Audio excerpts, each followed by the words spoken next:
All right, it was a dramatic Sunday in the NFL. The Cowboys defeated the Giants in an overtime nail-biter, and the reigning Super Bowl champions defeated the Kansas City Chiefs in a rematch of the big game. The Philadelphia Eagles beat KC 20-17 at Arrowhead Stadium, and this is the first time the Chiefs started a season with 0-2 with Patrick Mahomes as quarterback. What? Meantime, the Bills showed why they are a perennial powerhouse. Buffalo crushed the Jets 30-10 with strong performances by quarterback Josh Allen and running back James Cook.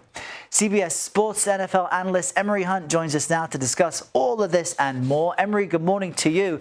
Let's talk about the Bills and the Jets. Buffalo look like they are rolling, but how do you rate Justin Fields' performance so far? Well, he's been good. He was good in Pittsburgh, in Pittsburgh's last the game against Pittsburgh, and then this past game against Buffalo, he wasn't as sharp to start the game. Unfortunately, he didn't finish the game, which has been an issue over the course of his career. You hope he can stay healthy, but I do believe they have their guy in Justin Fields. I was more taken aback by the defensive effort for the New York Jets and how once again they've played a little bit undisciplined. They missed some tackles, missed some opportunities. That can't happen if they're trying to get to the postseason, especially against teams like Buffalo, which lie within their division. And, things can change in an instant in these games. When you mention health, turning to the Bengals quarterback, Joe Burrow, he suffered a toe injury yesterday. What happened and what might that mean for the rest of his season?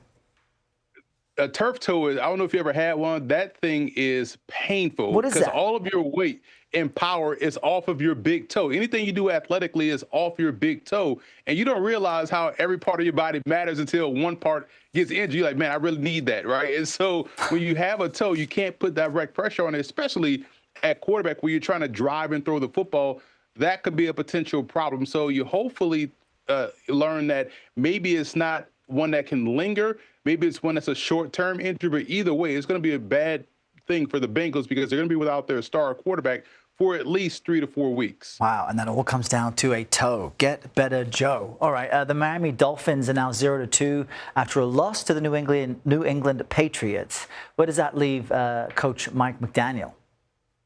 His seat is hotter than the southern Florida sun right now, right? And when you look at why they're struggling under Mike McDaniel, I think the message has gotten stale for him and that football team. So you're seeing that it manifests itself out there on the field. You're seeing mistakes. You're not seeing big plays. They're not as sharp as they usually are or would have been earlier in his coaching career with the Dolphins. So they got to get things figured out quickly, or not only will they lose a head coach, but they're starting to have some conversations about their quarterback as well. So Miami is in big trouble. They got to turn this thing around pretty quickly.